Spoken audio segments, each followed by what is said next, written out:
நான் பேசுறது நல்லா கேக்குதா?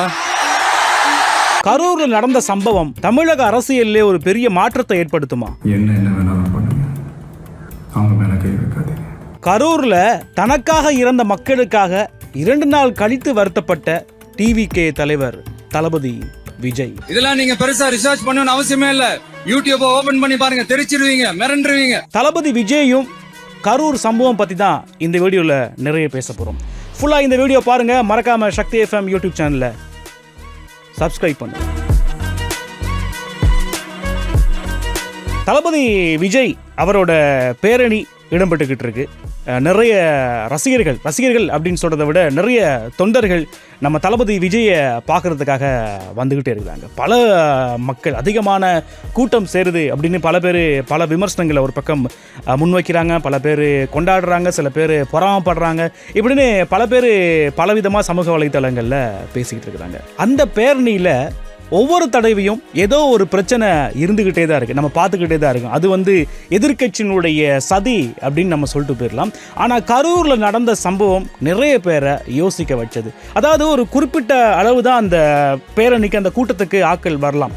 அதிகப்படியான மக்கள் அங்கே வந்தனால கூட்ட நெரிசலில் பல பேர் இறந்து போனாங்க. 40க்கும் மேற்பட்டவங்க இறந்து போயிருக்காங்க. 80க்கும் அதிகமானவங்க வைத்தியசாலையில் அனுமதிக்கப்பட்டிருக்காங்க. இதுக்கெல்லாம் யார் பொறுப்பு சொல்ல போறா அப்படிங்கிற பல கேள்விகள் இப்போ சமூக வலைத்தளங்களில் பேசும் பொருளா பேசப்படுது. ஒரு பக்கம் நம்மளுடைய திமுகவுக்கு ஆதரவா பேசுறாங்க, ஒரு பக்கம் நம்ம டிவிகேக்கு ஆதரவா பேசுறாங்க. இப்படி சண்டை ஒரு பக்கம் சமூக வலைத்தளங்களில் நடந்துகிட்டே இருந்தாலும் இறந்து போன மக்களுக்கு யார் பொறுப்பு சொல்ல போறா? கரூர்ல இறந்து போனாங்களே மக்கள், அவங்களுக்கு முழுமையான பொறுப்பு யாருன்னா தமிழக அரசு தான் அப்படின்னு டிவிகே சொல்லுது. இல்லைங்க, நாங்களாம் பொறுப்பெடுக்க மாட்டோம். ஏன்னா ஒரு குறிப்பிட்ட அளவு கூட்டம் தான் அங்கே வரலாம். அதிகப்படியான மக்களை கூப்பிட்டது யாரு? நீங்கள். அதை செய்ய தவறியது டிவிகே.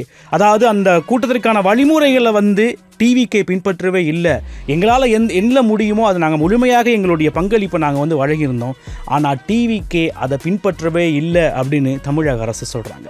மறுபக்கம் டிவிகே என்ன சொல்கிறாங்க அப்படின்னா, இதெல்லாம் உங்களுடைய சூழ்ச்சி, இது எங்களுடைய சூழ்ச்சி அல்ல, எங்களுடைய மக்கள் உங்களால் கொல்லப்பட்டிருக்காங்க அப்படின்னு டிவிகே ஒரு பக்கம் சொல்லிக்கிட்டு இருக்காங்க. கரூர் சம்பவம் பெரிய ஒரு பேசு பொருளாக மாறி இருக்கும் பொழுது ஒரு 2 நாட்கள் கழித்து நம்மளுடைய தளபதி விஜய் ஒரு வீடியோ போடுறாரு.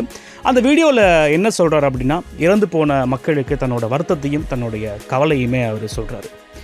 இதுக்கெல்லாம் காரணம் முதலமைச்சர் ஸ்டாலின் தான் அப்படின்னு சொல்கிறாரு. அதாவது என்னைய பழி தீர்க்கணும் அப்படின்னா என்னை மட்டும் பழி தீருங்க, என்னுடைய ரசிகரை, என்னுடைய மக்களை பழி தீர்க்காதீங்க, எந்த பிரச்சனைனாலும் என்கிட்ட மட்டும் மோதுங்க அப்படின்னு நம்மளுடைய டிவிகே தலைவர் விஜய் சொல்லியிருக்காரு. விஜயை பற்றிய பல விமர்சனங்களும் ஒரு பக்கம் இருந்துக்கிட்டு தான் இருக்காங்க. பல பேர் பலவிதமாக பேசுகிறாங்க. அதாவது காலையில் ஆரம்பிக்க வேண்டிய அந்த பேரணி ஏன் ரொம்ப லேட்டாகி ஆரம்பமானது? தளபதி ஏன் விஜய் லேட்டாகி வந்தார்? எதற்காக அப்படின்னா நிறைய கூட்டம் கூடும், அதற்காக தான் அவர் லேட்டாகி வந்தார் அப்படின்னு பல பேர் பலவிதமாக சொல்லிகிட்டே இருக்காங்க. அதே மாதிரி அந்த கூட்ட நெரிசலில் தனக்காக உயிர் விட்ட மக்களுக்காக விஜய் ஏன் நிற்கவே இல்லை, அங்கேருந்து போயிட்டார். அதற்கு விஜய் என்ன சொல்கிறார் அப்படின்னா, நான் அங்கே இருந்திருந்தா இன்னும் நிறைய பிரச்சனைகள் வரும், அதனால தான் அங்கேருந்து போயிட்டேன் அப்படின்னு சொல்கிறாரு. ஓகே, அப்படி போனவர் ஒரு உண்மையான தலைவராக இருக்க முடியுமா? பிரச்சனையில் யாரெல்லாம் கூட இருக்காங்களோ அவங்க தானே ஒரு உண்மையான தலைவராக இருக்க முடியும் இப்படின்னு சமூக வலைத்தளங்களில் பல பேர் பலவாறு பேசிக்கிட்டு இருக்காங்க.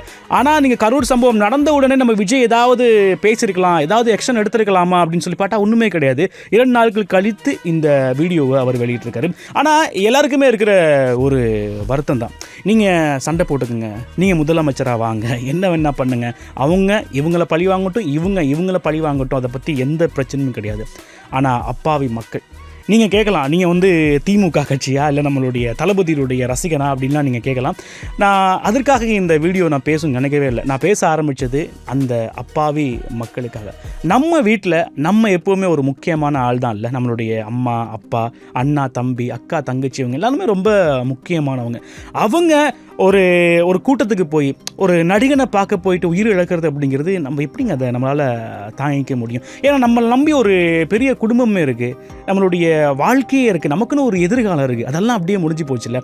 அதை யோசிக்கும் போது ரொம்ப கவலையாக இருந்தது. அதாவது ஒரு அரசியல் தலைவனை நீங்கள் பார்க்க போகிறீங்க, அதுக்கு கை குழந்தையை நம்ம தூக்கிட்டு போகணுமா? அங்கே போய் அவ்வளோ கூட்டம் வருது, அதில் எப்படி சமாளிப்பாங்க? இப்படி நிறைய பேர் ரொம்ப கஷ்டப்பட்டு இறந்து போயிருக்காங்க அப்படின்னு நினைக்கும் போது அது ரொம்ப கஷ்டமான ஒரு விஷயமா இருந்துக்கிட்டே தான் இருக்குது. ஒரு நடிகனை வந்து நம்ம வந்து இந்த அளவுக்கு ஒரு பிரமிப்பாக நம்ம பார்க்கணுமா அப்படிங்கிற ஒரு கேள்வி இருந்துக்கிட்டே இருக்குது. ஒரு பக்கம் அவர் என்னுடைய அரசியல் தலைவர், அதற்காக தான் அந்த கூட்டத்துக்கு போனேன் அப்படின்னு நீங்கள் சொல்லலாம்.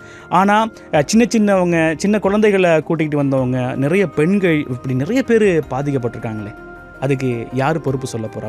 ஏன்னா நீங்கள் வந்து ஏதோ ஒரு நஷ்ட ஈடு கொடுத்து எது வேணால் நீங்கள் பண்ண முடியும் அப்படின்னு நீங்கள் சொல்லலாம்.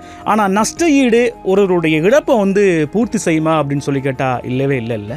இது நம்ம எல்லாருமே யோசிக்க வேண்டிய ஒரு விஷயந்தான். நமக்கு நம்ம ரொம்ப முக்கியமான ஒரு ஆள் நம்ம இல்லை அப்படின்னா நம்ம வீட்டில் இருக்கவங்க எவ்வளோ கஷ்டப்படுவாங்க அப்படிங்கிறத நம்ம யோசிக்கணும். ஒரு நடிகருக்காக ஒரு திரைப்படத்தை போய் பார்க்குறது, என்ஜாய் பண்ணிட்டு வாரது, நான் அவரோட ரசிகன் அப்படின்னு சொல்லிக்கிறது ஒரு சந்தோஷமான விஷயந்தான்.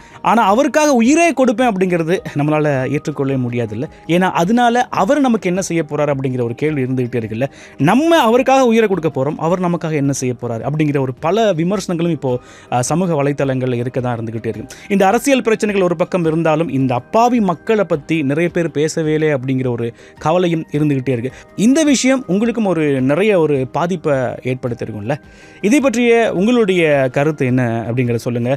விஜயினுடைய அரசியல் வாழ்க்கையில் இது ஒரு பெரிய மாற்றத்தை ஏற்படுத்துமா, அல்லது இது சாதகமாக இருக்குமா பாதகமாக இருக்குமா அப்படிங்கிறதையும் கீழே கமெண்ட்டில் சொல்லுங்கள். ஒரு அரசியல்வாதியாக இருக்கட்டும், ஒரு சினிமாக்காரராக இருக்கட்டும், இனிமே மக்களை வந்து சந்திக்க போகிறாங்க, ஒரு கூட்டத்தை நம்ம கூட்ட போகிறோம் அப்படின்னாலே இனிமே ஒரு பயம் வரும். ஏன்னா அந்த மக்கள் நம்மளை நம்பி வராங்க, அவங்களுக்கு தகுந்த பாதுகாப்பை நம்ம வழங்கணும் அப்படிங்கிற ஒரு நம்பிக்கை எல்லாருக்கும் வரும் அப்படின்னு சொல்லி நினைக்கிறேன். இனிமே இப்படியான ஒரு சம்பவம் நடக்கவே கூடாது அப்படிங்கிறது தான் எங்களுடைய ஆசையும் கூட.